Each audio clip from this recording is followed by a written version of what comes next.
Hola, bienvenidos. Ya nos encontramos en una nueva visita dirigida. Ese programa que a todos nos gusta porque cada semana aprendemos un poco más sobre patrimonio y cultura. En esta ocasión nos encontramos en una institución que atesora objetos invaluables, con un alto valor patrimonial, también con una belleza exquisita y una función utilitaria. Les estoy hablando del Museo Nacional de Artes Decorativas.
En el barrio del Vedado de la capital cubana, donde fuera la residencia de María Luisa Gómez Mena, viuda de Cajiga, condesa de Revilla de Camargo, se encuentra el Museo Nacional de Artes Decorativas. La estructura arquitectónica que acoge este majestuoso museo responde a una antigua mansión señorial del siglo XX, diseñada por los arquitectos franceses Virat y Destouches, construida al estilo galo del siglo XVIII, con una forma historicista que recuerda a los châteaux franceses. Cuenta con elementos ornamentales compuestos en columnas, suelos y escaleras de mármol italiano que expresan un gusto refinado. La mansión se encuentra rodeada de jardines. A su derecha, el de las estaciones, acoge esculturas de mármol italiano realizadas en el siglo XIX, alegorías de la primavera, el verano, el otoño y el invierno.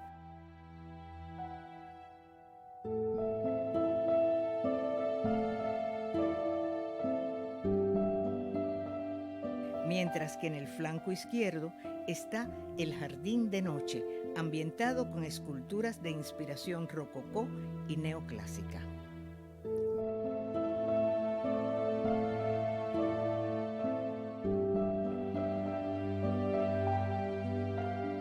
En este emblemático sitio, el 24 de julio de 1964, es inaugurado el Museo Nacional de Artes Decorativas por Marta Arjona. Esta institución de las artes decorativas en su interior conserva más de 33.000 obras de alto valor artístico e histórico, lo que hace que este sea un sitio singular para el arte y la cultura cubana.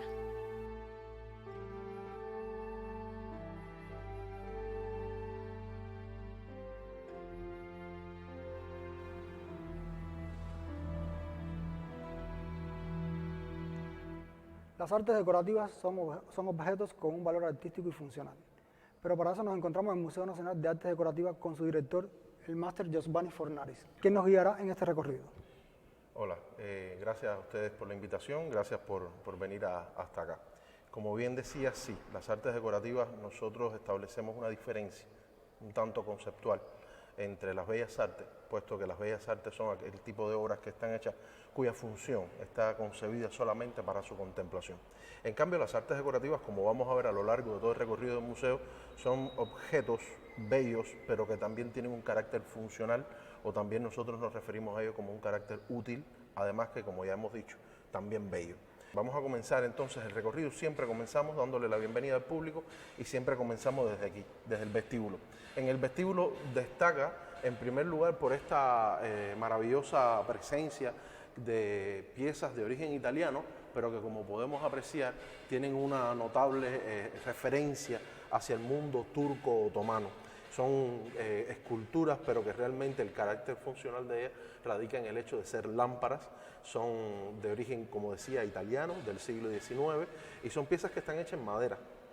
Sorprendentemente están hechas en madera, ¿Qué pasa? Que esta madera está laqueada, es decir, tiene una gruesa capa de laca, y luego encima de esa laca, como podemos apreciar, tiene todo un excelente trabajo, no solo de policromía, sino también de dorado, que son técnicas dentro de la propia policromía que enriquecen y embellecen la pieza en sí, además que demuestran el profundo y arduo labor artesanal del cual fueron objetos estas piezas. Como pueden apreciar, son 4 lámparas, son 2 figuras femeninas y 2 figuras masculinas.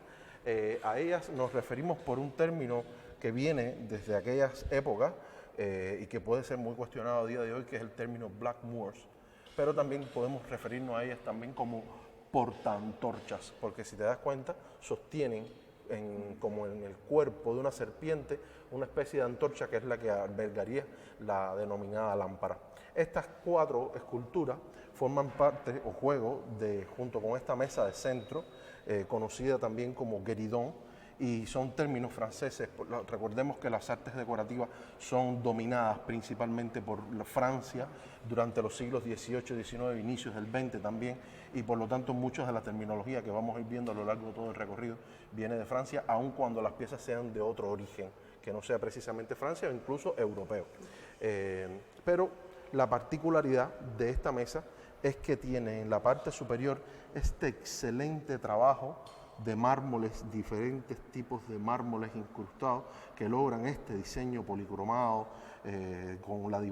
aprovechando la diversidad propia de la composición de cada uno de estos mármoles, que realmente genera un efecto visual muy agradable y realmente muy completo. La policromía y la gran diversidad que hay en la decoración en mármol, sobre todo en el piso del vestíbulo, que es por cierto el mejor o el más decorado, el más embellecido de toda la casa, realmente genera un diseño y un efecto visual muy agradable. Todos los muebles que hay en la sala corresponden al mismo periodo, son del mismo país, todos son un conjunto único. ¿Cómo es que se No, para distribuye? nada. Es un museo muy diverso, como te decía al inicio, con una colección realmente muy rica.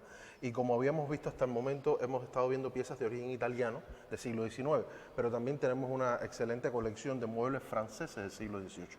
Concretamente son muebles del periodo de la transición, que es un periodo en la historia de las artes decorativas que se entiende como la transición que ocurre entre el periodo Luis XV y Luis XVI. Acá tenemos un mueble muy característico, muy típico de esa época, con su parte superior de mármol, pero quisiera insistir en aquel que tiene características únicas, que es también un mueble francés del siglo XVIII, como había dicho con anterioridad, del periodo de la transición, pero hay un dato interesante. Justo este tipo de cómodas, porque como puedes apreciar tienen gavetas grandes acá, ¿verdad? Pero además también ellas tenían dentro de su funcionalidad la particularidad de servir como escritorio. Y si podemos ver esta, por ejemplo, se abre como todo un escritorio. Interesante. Tiene eso. toda la cobertura de cuero original de la época, pero además tiene la capacidad de correr este tablero y extender algunas pequeñas gavetas donde se pueden colocar algún material de aquella época, de oficinas que fuera, o de material de escritorio que fuera De ahí lo original necesario. de las artes decorativas. De aquí su característica funcional. Exactamente, la particularidad de las artes decorativas que, como bien tú has dicho, si bien es un mueble muy bello, como pueden apreciar, tiene un excelente trabajo decorativo propio de esa taracea que se utiliza en el mueble francés y sobre todo la utilización de bronce. Además tiene ese carácter utilitario, que es muy práctico. Y lo convierte, como puedes ver, además incluso de una manera muy solapada, esa funcionalidad que nosotros la definimos así como esa funcionalidad discreta, solapada y sin alterar la belleza y el diseño del mueble en sí. También tenemos acá en esta sala, más allá de los muebles, un excelente conjunto de porcelanas, tanto chinas como japonesas. Luego veremos las japonesas de siglos, todas ellas del siglo XVIII, pero como puedes apreciar están decoradas con bronces europeos que replican los estilos de Luis XV y de Luis XVI. Son piezas, como decía, de segunda mitad del siglo XVIII, piezas realmente muy exquisitas, de un gran nivel y muy importantes dentro de nuestra colección. Y por último, tenemos estos 2 majestuosos cuadros del notable pintor francés Hubert Robert. Es un pintor que sobrevive a las purgas que hubo durante la Revolución Francesa y que realmente es considerado un pintor de tránsito de estilos porque se puede apreciar que es un pintor prerromántico. El reloj que veo acá es parte del conjunto, es agregado. Es precisamente ahí a donde vamos. Todos los museos tienen, aunque no lo muestran, un grupo de piezas que eventualmente el paso del tiempo ha sido implacable con ellas. Y hay algunas piezas que es posible restaurarlas, pero hay otras que ya no tienen solución. Nosotros presentamos un proyecto hace ya un tiempo para trabajar de conjunto con el Premio Nacional de Artes Plásticas José Manuel Force, donde algunas de estas piezas que ya no tienen solución fueron intervenidas por el artista y creado obras nuevas. Es una manera que tenemos nosotros de vincular las artes decorativas de otros siglos con lo más importante y valioso del quehacer artístico en nuestro país. Y así tenemos, por ejemplo, en este reloj que tú destacabas, bueno, tenemos eso, una pieza que ha sido reintervenida por Force. Estos son lo que tiene el interior, son los atados de Force. Son documentos, ahí adentro hay restos de cartas, de fotos, revistas, periódicos antiguos que juegan un poco con las memorias y los recuerdos en una manera tangible, ¿no?, de cada una de las personas. Y luego podemos apreciar en el piso cómo el artista utilizó un verso de Dulce María Loinás donde se puede leer: de noche el reloj que late es el corazón del tiempo.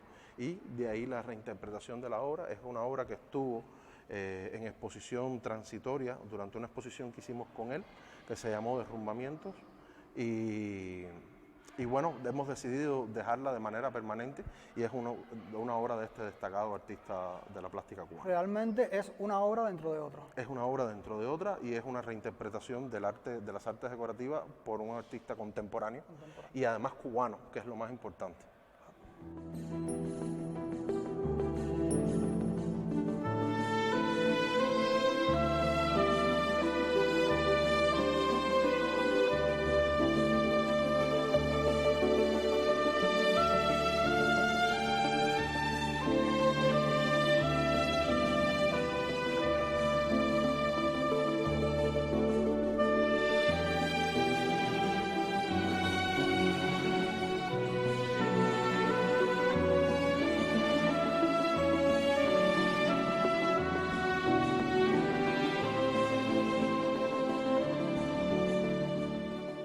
Bueno, nos encontramos ahora en el salón principal de la casa y como se puede apreciar es un majestuoso salón estrictamente decorado al estilo Luis XV. Y digo estricto porque realmente empezando por todo el boiserie, que es un término en francés, bois significa madera, y que incluye o implica cubrir todas las paredes de paneles de madera sobre los cuales se pueden crear todo este gran, diverso y variado universo de decoraciones propias del estilo Luis XV, como es el caso de los dragones, las rocallas, las hojas de acanto, incluso la fruta de la granada, etc. Es comenzando desde las paredes hasta la selección y la colección de los muebles que hay en la sala, las porcelanas, el reloj, toda la decoración desde la falsa chimenea, porque es solamente esa fachada. Realmente, reitero, es un salón que apela de una manera muy puntual y muy específica, muy rigurosa a lo que fue el estilo Luis XV. Y resalta, por ejemplo, entre ellas, esta maravillosa escultura o conjunto escultórico hecho de porcelanas de la manufactura de Sèvres, que es la manufactura real más importante en Francia durante el siglo, o a partir del siglo XVIII, pero como se puede apreciar, haciendo referencia a temáticas clásicas, utiliza la técnica, en el caso de la porcelana, del biscuit, que es esa porcelana que no está esmaltada, pero en el caso de Sèvres logran una calidad tan alta en la pasta cerámica que una vez que se termina de cocer la pieza, su aspecto físico se semeja mucho al mármol. Por lo tanto, permite que desde las artes decorativas, y esto, como habíamos hablado al inicio del programa, que las artes decorativas tenían un carácter útil, pero también bello, bueno, estamos viendo que las artes decorativas también tienen una constante apelación o referencia a la alta cultura, como en este caso a la mitología grecolatina, pero también a las bellas artes. Otras piezas notabilísimas a destacar acá, como decía, es el conjunto de muebles, sobre todo los muebles Luis XV, como esa maravillosa cómoda que vemos allí justo debajo del espejo, pero también lo son las mesas, las mesas auxiliares, también mesas acompañantes, porque es un momento en el periodo de Luis XV donde la figura de la mujer ocupa un protagonismo importante dentro de la sociedad y por lo tanto el mueble empieza a considerarse a partir de no solo el vestuario de la mujer, por eso los brazos de los muebles abren un poco, sino también en todos aquellos elementos que en la mano portaba la mujer, como un abanico, como un juego de naipes, como una taza para una infusión, etcétera, y aparecen de importantes autores. Tenemos acá estas dos mesas. También tenemos, bueno, como podemos apreciar, todo el salón está, podríamos decir que casi coronado, podríamos utilizar ese término, por una majestuosa alfombra francesa de la manufactura Aubusson. No es muy habitual ver alfombras firmadas. La nuestra tiene el nombre de Carolus de Francis Romanus y podemos ver que dice Fait on, hecho en 1722. Por lo tanto, es una alfombra de la manufactura de Cia, de Aubusson, de lana, tejida a mano, obviamente con pigmentos naturales, y es la alfombra más importante que tenemos en nuestro país. También es muy común... Además, una alfombra grande. Es una alfombra enorme, como podemos apreciar. Grande. Y también es muy común apreciar en este periodo de la historia del arte una gran colección de retratos de figuras femeninas, sobre todo, con la particularidad del primero, que es de finales del siglo XVII, de la escuela flamenca, y que es óleo sobre madera. El resto son óleos sobre lienzo y son distintas figuras de la sociedad francesa, incluso realizadas obras por varios de los más importantes artistas, pintores, retratistas de aquella época, incluso, como es el caso de Jean-Marc Natier, Nicolas Galguillier, etc. Incluso los marcos se ven con un trabajo también voluptuoso. Es propio de la época también. Propio de la época, cómo no, de la decoración, que forma parte de todo un concepto muy cerrado a la hora de concebir la obra y el diseño de la presentación de la misma. Y por supuesto no nos pueden faltar las porcelanas asiáticas. Vemos dos piezas aquí decoradas con bronces europeos, pero también justo a ambos lados de la cómoda vemos dos majestuosos vasos de mediados del siglo XVIII con esmalte rosado, y se puede apreciar incluso hasta que, si bien tienen como elemento principal decorativo el ave fénix y la flor de la peonía, que hace referencia a, digamos, a las altas élites de la corte china, también en algunos de sus diseños presentan cierta influencia europea. Esa es una de las grandes características de la porcelana china de segunda mitad del siglo XVIII. Y por último, no podemos dejar de mencionar que en la sala, si bien es un espacio ambientado al estilo Luis XV, también tenemos otros muebles de otras épocas que nos sirven de tránsito desde y hacia el periodo de Luis XV. Por ejemplo, tenemos una excelente mesa del estilo de la regencia del Duque de Orleans, que es el tránsito entre el periodo de Luis XIV o el barroco y el periodo de Luis XV o rococó. Pero también tenemos entonces a ambos extremos de este espacio dos cómodas del periodo de la transición, que es la transición que va desde el periodo de Luis XV hacia el periodo Luis XVI. Por lo tanto, como se puede apreciar, es un salón bastante completo. Es un salón muy bien ambientado y muy riguroso, como decía en un inicio, con el estilo que se muestra, y realmente es un espacio único en el patrimonio de nuestro país.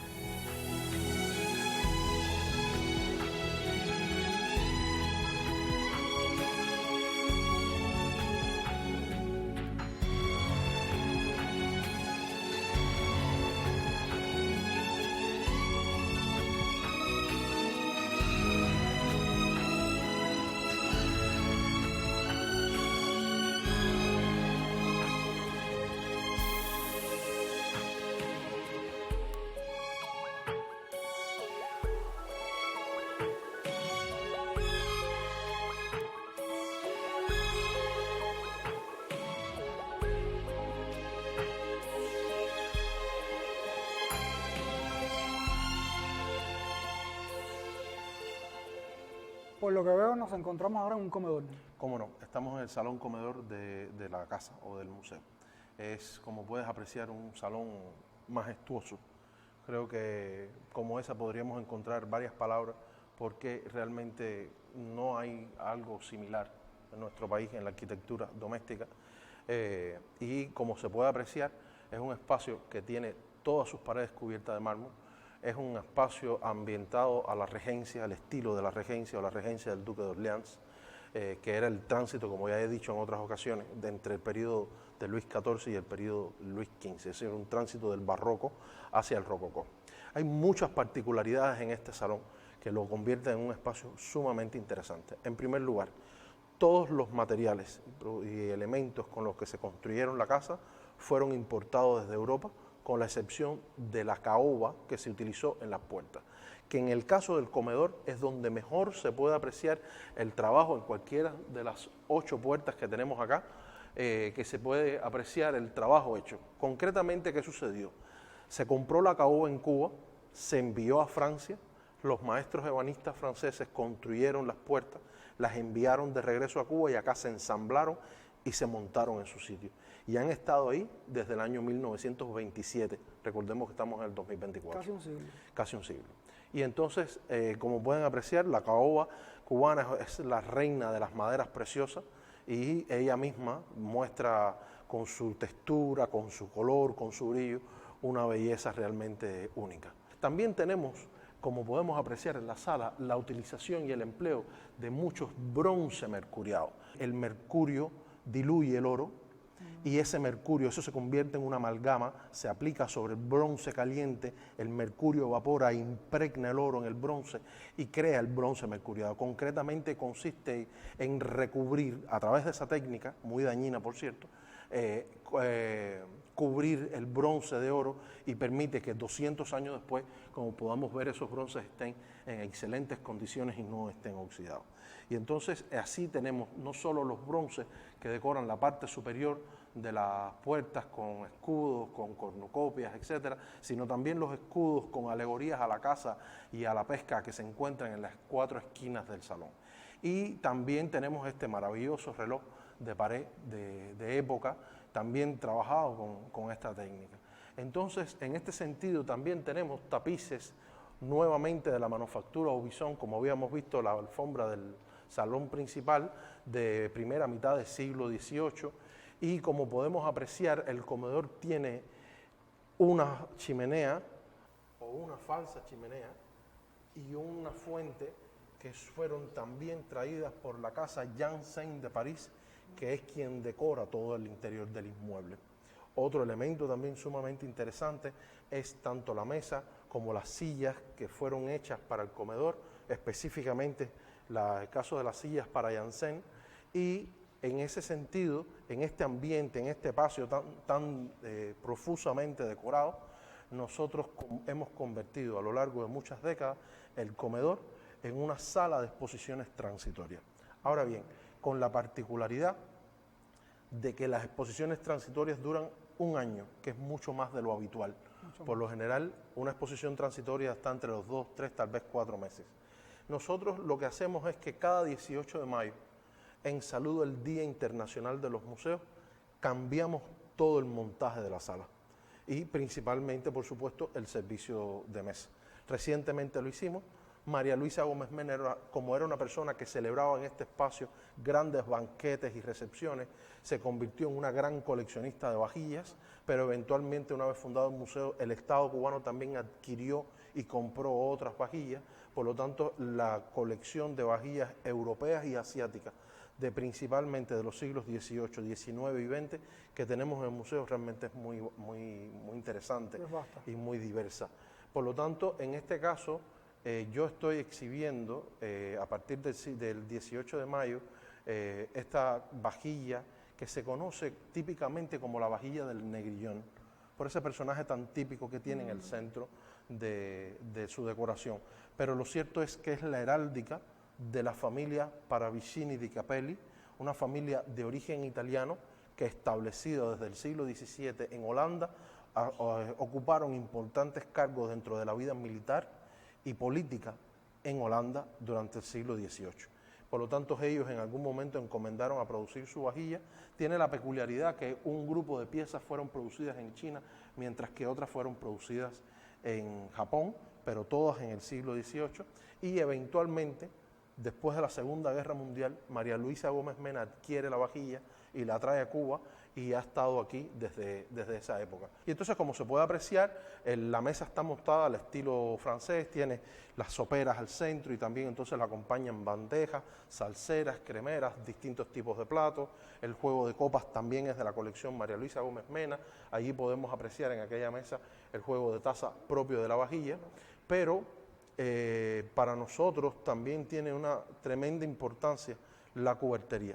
La cubertería perteneció a Tete Vances, que fue la esposa del Ismaelillo, el hijo de José Martí, y como podemos apreciar, si me permiten, vengo acá y tomo el cuchillo de carne, luego lo mostraremos con más detalle a cámara.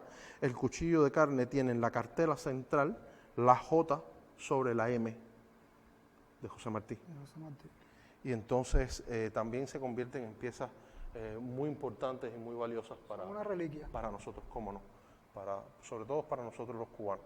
Y en sentido general, pues esta es la visión del espacio del comedor, como te decía, también al igual que el salón principal, un espacio muy exquisito y muy riguroso a la hora de representar el estilo a que hace referencia. Recordemos que este es un inmueble del siglo XX.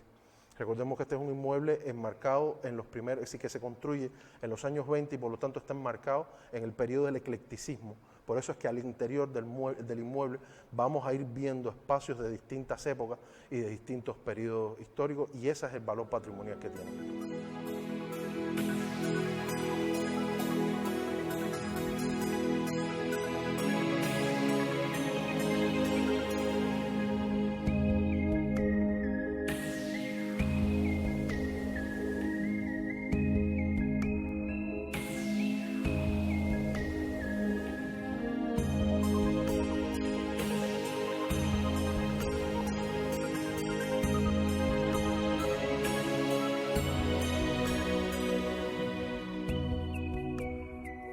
El tiempo corre, pero aún queda mucho por aprender sobre artes decorativas. Usted no se preocupe, porque nuestro recorrido va a continuar en una nueva visita dirigida, donde aprenderemos un poco más sobre patrimonio y cultura.